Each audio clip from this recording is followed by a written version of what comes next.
Gold trusted gold buyers మీరు తాకట్టు పెట్టిన బంగారాన్ని విడిపించి ఈ రోజు ఉన్న మార్కెట్ ధరకు కొనబడను. Anchor Shiva, welcome to iDream media. ఈరోజు మన ముందున్న guest Bigg Boss season 9 contestant Priya Shetty ఈరోజు మనతో ఉంది.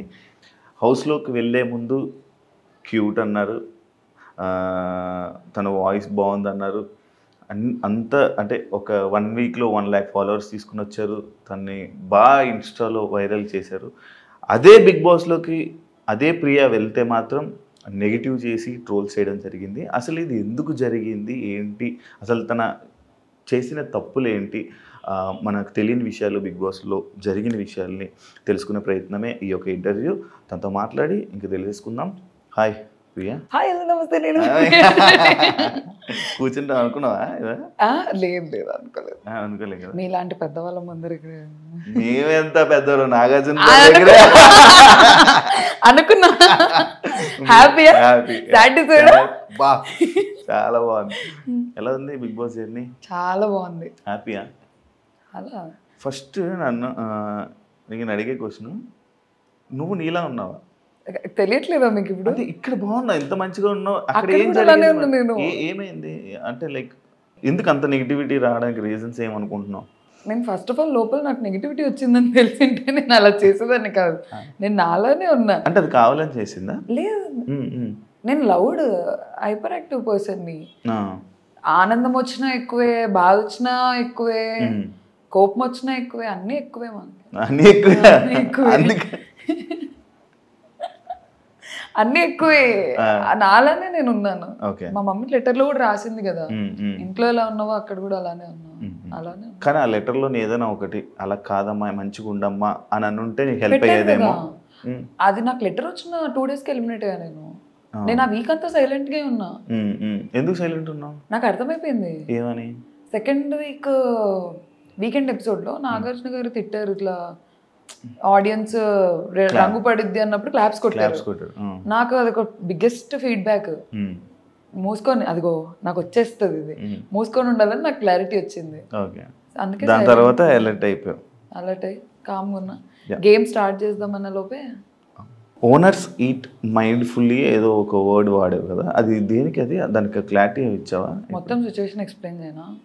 మొత్తం ఓకే చేస్తా, నాకు కావాలి, నేను క్లారిటీ ఇస్తా.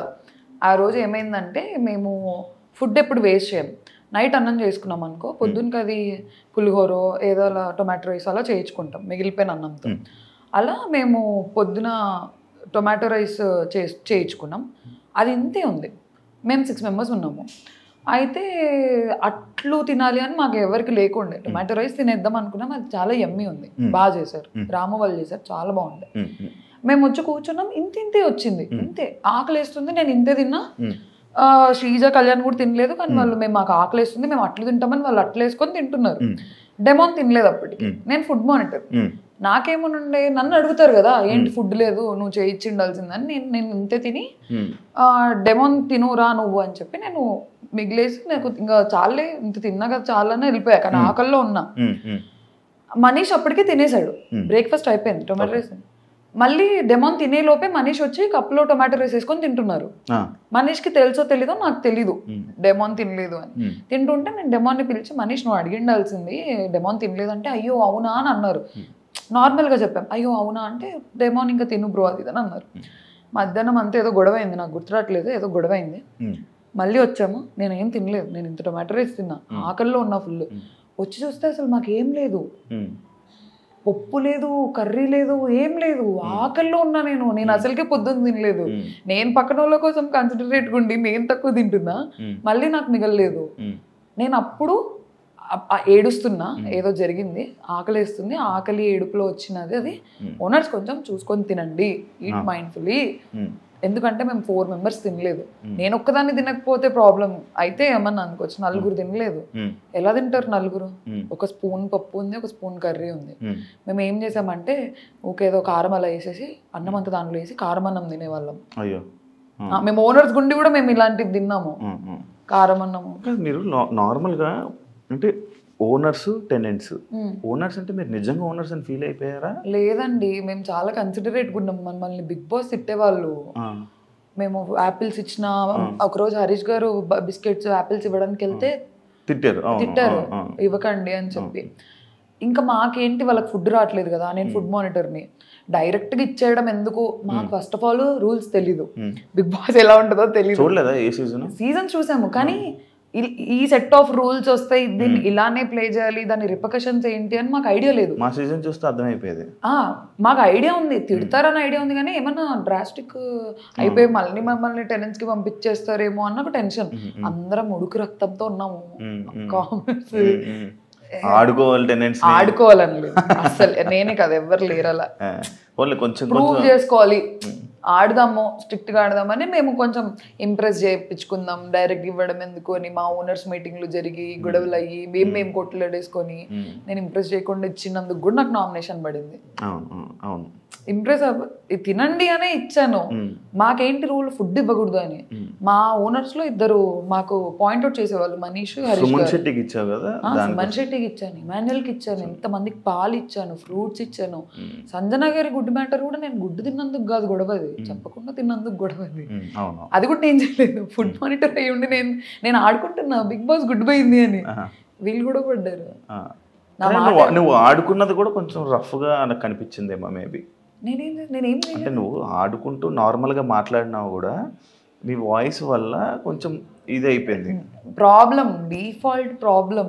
ఎందుకు అడిగానంటే మీరు టెనెంట్స్ కూడా ఓనర్స్ అంటే సేమ్, అంటే మీరే మొత్తం ఇంకా హ్యాండిల్ అనుకో. సంజన కెప్టెన్ అయినప్పుడు సంజనాకి ఏం చేయాలో మీరు చెప్పారు. నువ్వు సంజనకి మేము ఓనర్స్ మేము ఏం పనులు చేయకూడదు అంటే, కెప్టెన్ అన్నాక బిగ్ బాస్ తర్వాత కెప్టెనే.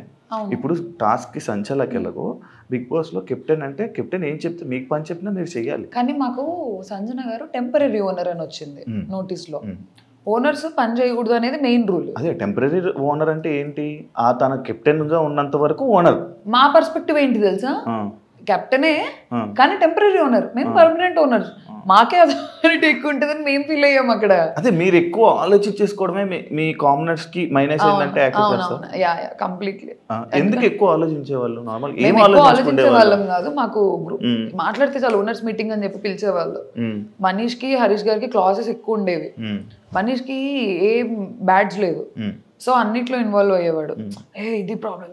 మనీష్ పర్ఫెక్షనిస్ట్ అనమాట, ఇది ఇలానే జరగాలి, ఇది ఇలానే చేయాలి, మనం ఓనర్స్ అంటే ఒక్క మెతుకు ఇవ్వకూడదు, ఒక ఫ్రూట్ ఇవ్వకూడదు, ఎందుకు ఇచ్చారని గొడవలు అలాగే స్టార్ట్ అయ్యాయి మాకు. మరి మనీష్ నడితే నేను అలాగే ఏం చేయలేదు, అందరికి సింపుల్ గా వదిలేసాను అని చెప్పాడు. లైవ్ చూసారా? చూసా, నామినేషన్ కూడా అదే ఇష్యూ మీద పడింది, మన సుమన్ శెట్టి చేసిన విషయం. అండ్ ఇదే మనీష్ నిన్ను రూత్లెస్ ఇలాంటి కొన్ని వర్డ్స్ వాడి కెమెరాస్ రాగానే మీరు యాక్ట్ చేయడం స్టార్ట్ చేస్తారు, కెమెరాస్ రాగానే కంటెంట్ ఇవ్వడానికి స్టార్ట్ చేస్తారు అని చెప్పి మీ మీద కామెంట్స్ చేయడం జరిగింది. అదే కాకుండా మీరు వరస్ట్ కామనర్స్ అని చెప్పి కూడా నిన్ను శ్రీజాని కలిపి బయట ఇమాన్యుయల్కి చెప్పడం జరిగింది. దానిపై నీ comment. First of all cameras రావు కదండి, బెడ్రూమ్లో మాట్లాడినా కెమెరా ఉంటుంది, లోపల మాట్లాడినా కెమెరా ఉంటుంది, చిన్నగా మాట్లాడినా కెమెరా ఉంటుంది, పెద్దగా మాట్లాడినా కెమెరా ఉంటుంది. బిగ్ బాస్ హౌస్లో 90 కెమెరాస్ ఉన్నాయి. నేను కెమెరాస్ వస్తున్నాయని మాట్లాడడం ఏంటి, నేను చిన్నగా మాట్లాడినా రికార్డ్ అవుద్ది, పెద్దగా మాట్లాడినా రికార్డ్ అవుద్ది. అది ఫస్ట్ ఆఫ్ ఆల్ ఆ పాయింట్ బేస్లెస్, కెమెరాస్ ఉన్నాయని. ఎందుకంటే నేను నవ్వినా కెమెరా ఉంటుంది అక్కడ. కెమెరా ఇలా నీ వైపు ఇలా రొటేట్ అవ్వంగా నేను చూసుకుంటూ కూర్చుంటానా ఏంటి, కెమెరా నాకు ఏ కెమెరా తిరుగుతుంది? బెడ్రూమ్ లో 15-20 కెమెరాస్ ఉన్నాయి, నేను ఇలా కూర్చుంటే అరౌండ్ 10 కెమెరాస్ నా మీద ఉంటాయేమో. నేను ఓకే ఈ కెమెరా చూస్తుందా, ఈ కెమెరా చూస్తుందా అని మాట్లాడతాం, ఆ గొడవ జరుగుతున్నప్పుడు మాట్లాడతాం అంతే. ఉండేదే బిగ్ బాస్ హౌస్ లో, మళ్ళీ కెమెరాస్ అంటే ఇది ఎక్కడ లాజిక్ నాకు అర్థం కావట్లేదు. అండ్ వరస్ట్ కామనర్స్ అంటే రూత్లెస్ అని ఎందుకన్నారు తెలుసా? మనీష్కి ఫస్ట్ ఆఫ్ ఆల్ బ్యాడ్జ్ కావాలి, తనకు ఐడియా ఉంది, ఫుడ్ మానిటర్ అయితే ఫుడ్ దగ్గర గొడవలు ఎక్కువ అవుతున్నాయి, తనకుందా ఉద్దేశం అక్కడుంటే కంటెంట్ వస్తుంది అని. He want something in the house, ఏదో ఒక పొజిషన్ తను అడుగుతుంటే మేము ఇవ్వట్లేదు. ఎందుకంటే ఫస్ట్ వీకెండ్ ఎపిసోడ్లో నేను నాగార్జున సార్కి చెప్పాను, సార్ ఓనర్స్ నా మాట వినట్లేదంటే ప్రియా బీ స్ట్రాంగ్ అని తిట్టారు నన్ను. అలాంటప్పుడు నేను సరేలే మనీష్ తీసుకో నా బ్యాడ్జ్ అని ఇచ్చేస్తే నెక్స్ట్ వీకెండ్లో నాగార్జున సరే తీసేస్తారు నన్ను బ్యాడ్జ్లో నుంచి. అందుకని లేదు మనీష్, నువ్వు ఉండు, సంచాలకు గుండు, ఇంటి మొత్తానికి ఉండు, ఫుడ్ దగ్గరికి రాకు. ఫుడ్ అన్నిటితో పాటు ఫుడ్ అంటే ఓకే, ఓన్లీ ఫుడ్కి స్టాకిస్ట్ ఎందుకు అని నేను వద్దన్నాను. నన్ను అడగలేదు డైరెక్ట్గా వెళ్ళిపోయి సంజన గారితో డీల్ మాట్లాడేసుకొని సంజన గారి సైడ్ నుంచి పుష్ వచ్చింది నాకు. మనీష్ నన్ను డైరెక్ట్గా అడిగింటే అట్లీస్ట్ మాకున్న ర్యాపో మీద ప్రియా ఇలా కాదురా ఇద్దరం చూసుకుందామంటే నేనే ఓకే అనేదాన్ని. అందుకేనా మనీష్ని అక్కడ మాటలు ఇక్కడ మాటలు అక్కడ మాట్లాడుతావు అని అన్నారు? మనీష్ నిజంగానే చేశాడు కదా అది. ఏ విషయంలో? మా దగ్గరకు వచ్చి భరణి గారి గురించి సంజన గారి గురించి అందరి గురించి తిట్టేవాళ్ళు, అక్కడికి వెళ్ళి మా గురించి తిట్టేవాళ్ళు. అది నాకు ఎప్పుడు తెలిసింది తెలుసా, వీకెండ్ ఎపిసోడ్లో నాగార్జున సార్ డెమోన్ రితుకి ఏదో చాక్లెట్ ఇస్తుంటే వెనక మనీష్ సంజన గారితో కూర్చొని మీ చాక్లెట్లన్నీ ప్రియానే దుబ్బేసింది అని చెప్పాడు. నాకు అప్పుడు తెలిసింది ఓహో మనీష్ ఇక్కడ అక్కడ చెప్తున్నాడని నాగార్జున గారు పెట్టిన వీడియో వల్ల నాకు తెలిసింది. నేను అప్పుడు అన్నాను ఆ మాట. మా దగ్గరకు వచ్చి మా దగ్గర గుడ్ అవుతున్నాడు, అక్కడికి వెళ్ళి అక్కడ గుడ్ అవుతున్నాడు, అక్కడ తిట్టి ఇక్కడ తిట్టి అక్కడ కూడా అక్కడ అలా చేస్తున్నాడు అని నాకు అనిపించింది. ఆ వీడియోలో ఉంది కదా.